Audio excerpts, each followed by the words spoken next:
Oke, sekarang kita buat tag HTML-nya dulu untuk buat form login.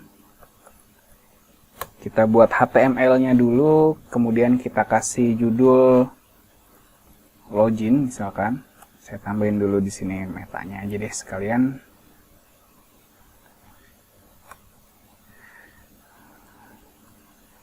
Oke. Lanjut, sekarang kita buat di dalam bodinya yaitu form. Kita buat form di sini. Formnya nanti ada 2 buah inputan dan 1 buah tombol. Saya buat headingnya dulu di sini. Silahkan login. Jadi ada judulnya nanti di atas inputannya. Kemudian kita buat 2 buah input. Yang pertama username-nya kita pakai email aja. Contohnya di sini kalau teman-teman mau type-nya teks juga silahkan aja. Di sini saya kasih namanya username, kemudian saya kasih placeholder email. Kemudian autocomplete-nya saya matiin aja deh.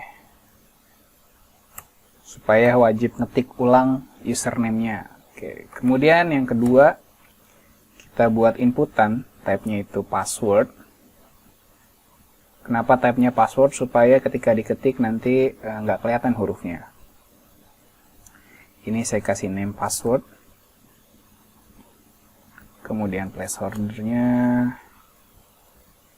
password. Kalau teman-teman mau pakai bahasa Indonesia juga silahkan, kata sandi gitu ya. Kemudian satu lagi kita buat tombol. Teman-teman bisa pakai input type submit atau pakai button seperti ini, silahkan aja. Kemudian login.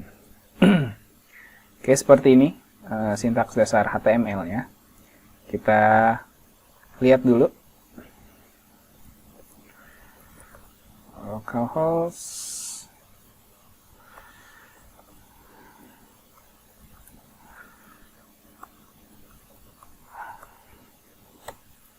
Oke, seperti ini. Silahkan login, kemudian masukin email, password, dan login di sini. Oke. Selanjutnya gimana caranya supaya bisa seperti ini? Ini gampang. Teman-teman bisa meniru yang ada di sini. Ini di sini ada codingan HTML-nya, cukup sederhana seperti ini. Pertama-tama saya mau download, di sini ada CSS-nya. Untuk login ini ya. Oh, ini dia signin.css. Nah, ini nanti kita save, kita download. Kita masukin ke folder di, atau teman-teman bisa copy di sini, teman-teman buat file baru di CSS. Saya masukkan di sini. Saya save, nama filenya signin.css. Oke, sudah disimpan. Selanjutnya kita buat formnya dengan tag-tag bootstrap seperti yang ada di sini. Tapi sebelum itu teman-teman harus load dulu di sini file-file yang tadi sudah teman-teman download. Ada JavaScript dan ada CSS-nya. Yang pertama CSS-nya dulu kita download, kita masukkan di sini. Dia ada di folder asset, kemudian ada di folder CSS, kemudian bootstrap.min.css.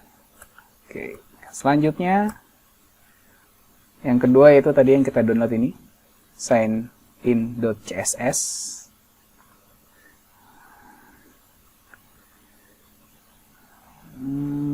Di sini namanya signin.css. Oke.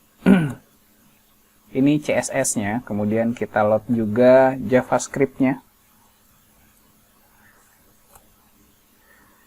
Oke. Kemudian source-nya di sini ada di folder asset, kemudian JS, kemudian ini dia bootstrap.min.js.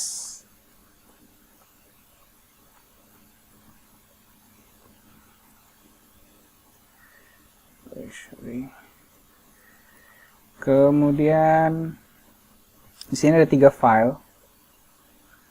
Ada Bootstrap, ada Popper, dan ada jQuery. Oh, yang paling pertama urutannya kita harus load jQuery-nya dulu. Kenapa? Karena Bootstrap-nya itu butuh jQuery 3.4.1.slim.min.js. Kemudian yang berikutnya adalah Popper-nya. Oke, sudah semua. Kita sudah punya 5 file di sini, 2 buah CSS dan 3 buah JavaScript. Pastikan namanya sesuai dengan yang teman-teman buat, yang teman-teman save tadi. Karena kalau tidak sesuai maka akan gagal untuk di-load. Oke. Selanjutnya kita contek di sini. Di sini Bootstrap menambahkan apa? Oh, dia menambahkan di sini ada body, kelasnya text center, kemudian dan lain-lainnya di sini juga ada ya. Oke, teman-teman bisa langsung kopas aja dari sini. Sudah pasti tampilannya nantinya sama. Atau di sini saya contohkan untuk diketik supaya teman-teman tahu di mana aja sih kita nambahinnya. Yang pertama itu kita tambahin kelas di sini text center untuk membuat teks posisi teksnya nanti ada di tengah-tengah. Kemudian formnya kita tambahkan kelas di sini form sign in. Dari mana nih form sign in? Ada di sini nih. Stylenya ada di sini. Oke. Kemudian kita metodenya jangan lupa di sini. Kita pakai post untuk login. Kenapa nggak pakai get? Karena kalau get nanti ketika kita klik tombol login, datanya akan muncul di dalam URL. Jadi kalau kita pakai metode get ketika klik sign in, maka data yang kita input akan muncul di sini. Kita nggak mau kan passwordnya nongol ada di sini gitu ya. Jadi kita pakai post untuk metodenya. Selanjutnya yaitu headernya di sini bisa ditambahin juga style lagi. Ini style bawaannya si Bootstrap ya. 3, kemudian margin bottomnya 3, kemudian font weight-nya normal. Oke. Selanjutnya untuk inputannya kita tambahin kelas juga. Di Bootstrap itu ada, kalau untuk form namanya form control. Seperti ini. Passwordnya pun juga sama. Tambahkan form control seperti ini. Nah, kemudian untuk button, kita tambahkan style btn, kelasnya btn, kemudian dia block. Kemudian kita kasih warna di sini primary. Kok kenapa saya bisa tahu sintaks-sintaks atau kelas-kelas yang ada di Bootstrap? Ya karena sebelumnya saya udah lihat dulu, di sini juga cukup lengkap dokumentasinya. Kalau teman-teman lihat, di sini banyak untuk layout. Ada kelas seperti apa aja, cara penggunaannya, kemudian untuk komponen lainnya juga ada di sini, lumayan lengkap. Oke. Sekarang kita coba lihat hasilnya, ya, seperti ini. Ya, kalau teman-teman mau buat seperti mirip yang ada di Bootstrap tadi, silahkan tambahkan icon, tambahkan informasi di bawahnya. Ini saya bikin yang sederhana aja supaya teman-teman mudah untuk mengikutinya. Yang penting teman-teman tahu gimana cara ngeload file CSS dan JavaScript punyanya Bootstrap. Kemudian gimana cara nambahin style ke dalam formnya. Selanjutnya di sini kita akan membuat action untuk mengecek apakah username dan passwordnya itu sudah benar. Di sini nanti kita akan buat script PHP-nya. Namun sebelum itu, karena kita mau mengambil data, membaca data dari database MySQL, berarti kita harus membuat konektornya dulu. Nanti di sini kita akan buat dulu file baru. Saya kasih nama koneksi.php. Jadi kita buat settingan koneksinya ada di sini. Koneksinya cukup mudah. Isinya seperti apa aja sih? Saya buka dulu tag PHP-nya. Oke. Yang pertama ada host. Di sini hostnya database defaultnya saya MySQL localhost. Kemudian username masih default juga root. Kemudian passwordnya kosong. Kemudian database name tadi kita buat nama database-nya belajar_php. Oke, kemudian kita buat satu variabel lagi di sini, koneksi. Gimana cara untuk mengkoneksikannya? Cukup mudah.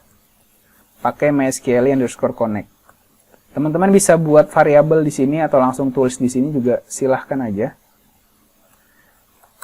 Yang pertama isi hostnya dulu, kemudian berikutnya username, kemudian password, selanjutnya yaitu database name-nya. Selanjutnya dicek dulu di sini berhasil atau tidak. Di sini ada MySQL underscore, di sini ada banyak. Kita pakai yang connect. Oh, sorry. Ya, ini. Kalau ada error, programnya kita matikan. Kita paksa untuk berhenti. Kemudian kita kasih pesan gagal melakukan koneksi ke MySQL. Kita tambahkan lagi informasinya.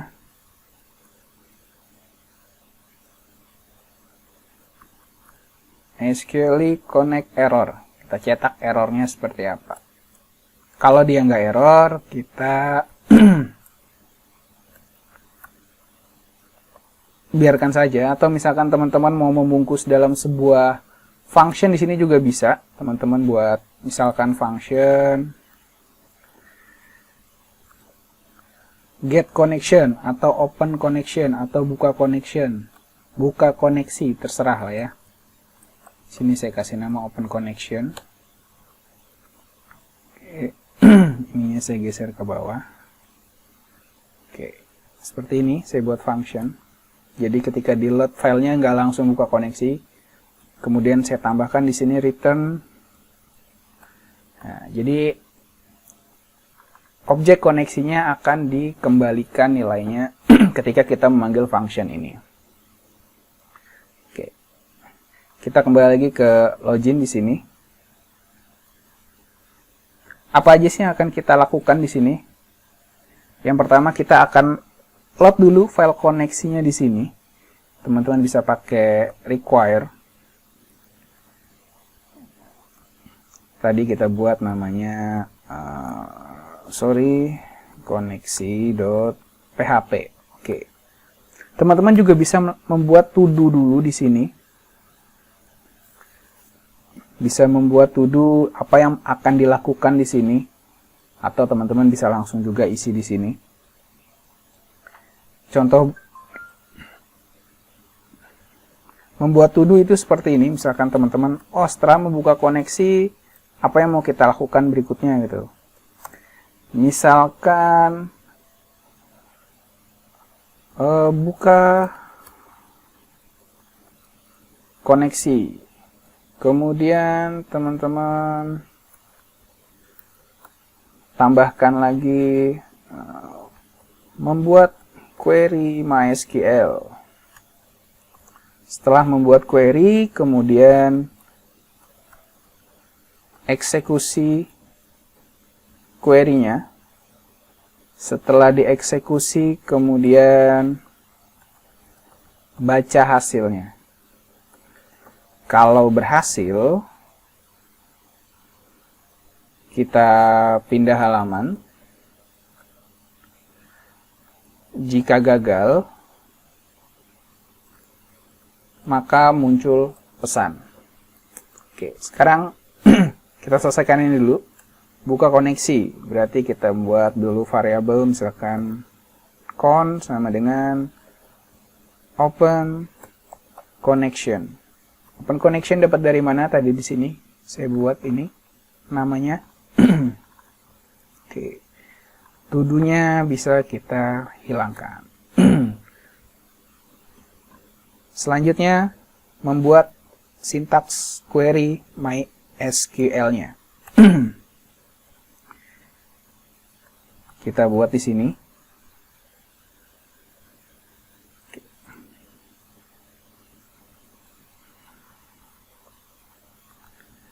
Karena kita ingin mencocokkan yang diinput dengan yang ada di database, berarti kita bisa menggunakan sintaks select. Cari semua data dari tabel admin yang username-nya bla bla bla bla dan passwordnya bla bla bla bla. Di sini jangan lupa ditambahkan MD5 karena tadi di database-nya kita hashing. Oke, sekarang kita masukkan isi yang diinput karena dia pakai method post, berarti di sini $_post, masukkan name yang ada di sini, username, kemudian satu lagi di sini password. Oke. Oh, ini namanya password hash, sesuai yang ada di database. Oke, ini sintaksnya.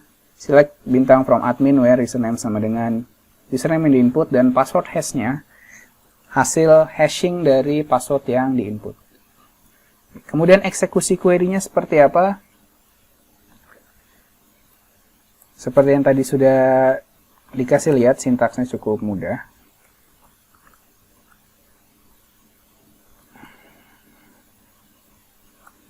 MySQL query.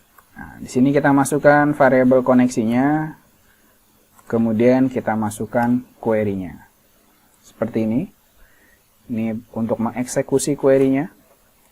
Selanjutnya, baca hasilnya di sini ya. Kalau berhasil pindah halaman, kalau gagal muncul pesan. Oke. Sini teman-teman bisa pakai if. Kita tampung ke dalam variabel isi. Kita pakai MySQL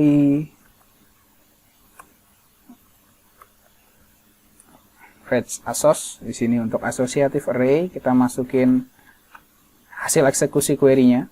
Oke.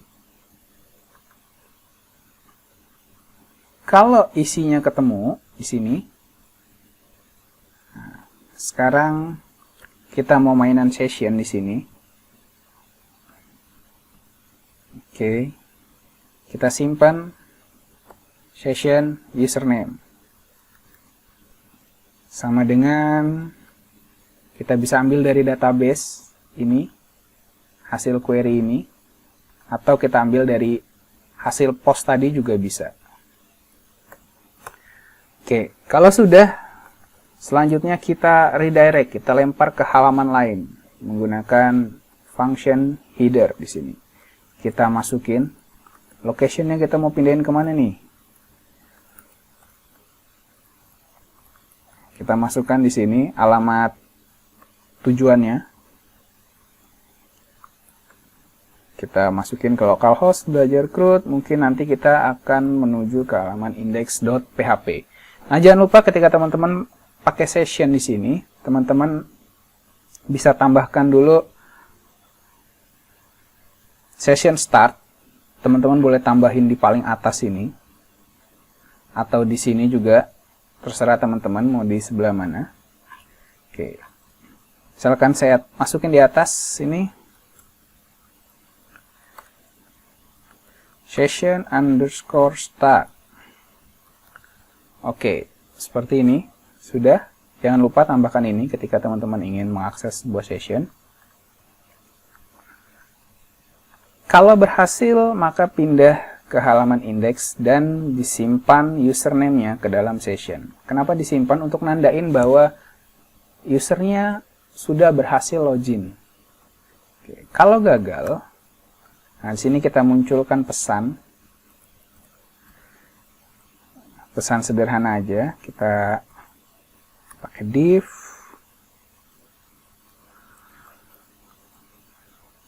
Kita buat alert dari Bootstrap. Alert danger karena warnanya mau merah, jadi alert danger.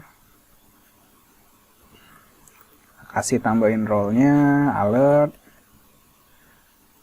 Kemudian kita masukin di sini pesannya apa? Username dan password salah, misalkan. Jangan lupa ditutup div-nya. Nah, seperti ini. Ini isinya. Ini div-nya. Oke. Oh iya, di sini saya ada yang lupa, ada yang ketinggalan. Ketika teman-teman membuat seperti ini, inline di sini di dalam satu file, script PHP-nya, dan kemudian ada interaksi post seperti ini. Sekarang kita coba dulu jalanin. Nah, di sini akan muncul error undefined index username, undefined index password. Kemudian di sini juga sudah langsung muncul username dan passwordnya salah. Oke. Nah, kenapa ini bisa terjadi? Karena di sini teman-teman mengakses variabel post di sini. Sedangkan tombolnya itu belum teman-teman simpan. Belum teman-teman klik maksudnya. Contohnya misalkan seperti ini. Nah, ketika sudah saya klik, error tadi hilang. Karena datanya sudah kekirim dan server sudah berhasil membaca gelar post. Nah, untuk menghindari hal seperti itu, teman-teman bisa menghandlingnya di sini. Tambahkan pengecekan di sini ya. Jika tombolnya sudah dipencet gitu ya, misalkan teman-teman mau ngecek kalau emailnya sudah terisi baru baca pesan yang lainnya. Di sini teman-teman bisa melakukan seperti ini. Kalau username-nya sudah terisi atau sudah dikirim dan passwordnya juga, misalkan teman-teman mau ngecek juga sekalian, atau teman-teman mau ngecek hanya satu tombolnya saja, silahkan. Nah, di sini. Kalau tombolnya sudah dipencet, baru jalankan perintah yang tadi kita ketik. Nah, berarti semuanya ini saya cut dulu, pindahkan ke dalam syntax if ini. Oke, sudah seperti ini. Sekarang kita coba lagi jalankan. Kita refresh halamannya, tidak muncul seperti yang tadi. Oke. Nah, sekarang kita coba masukin admin. Nah, di sini nggak mau ya, karena tadi tabnya email, kita harus masukinnya email juga. Passwordnya tadi rahasia. Oke. Ketika kita berhasil login, nah, di sini muncul error apa? Nah, di sini halamannya pindah. localhost/belajarcrud/index.php. Nah, berarti kita sudah berhasil login. Dari yang tadi kita masukkan, kita sudah berhasil login ke dalam aplikasinya. Di sini kita masih berada di form login. Nah, gimana sih caranya supaya kalau sudah berhasil login, kita langsung masuk ke dalam halaman home-nya, misalkan. Teman-teman juga bisa melakukan pengecekan. Misalkan di sini teman-teman ngecek, tambahkan lagi. Kalau sessionnya sudah ada, gitu ya. Nah, karena tadi di sini session yang terisinya itu username, kita bisa menggunakan ini. Kalau username-nya ada isinya, maka kita bisa langsung redirect ke halaman index seperti ini. Ini kalau teman-teman butuh seperti ini, tapi jika tidak ya tidak usah ditambahkan. Apa yang terjadi? Tadi kita sudah berhasil login, sekarang saya refresh halaman loginnya, otomatis langsung lari ke halaman index. Coba saya ketik lagi login.php. Nah, dia otomatis lari ke halaman index karena tadi sudah berhasil login. Itulah cara membuat login sederhana, sangat sederhana sekali di PHP. Selanjutnya kita akan membuat halaman indeksnya.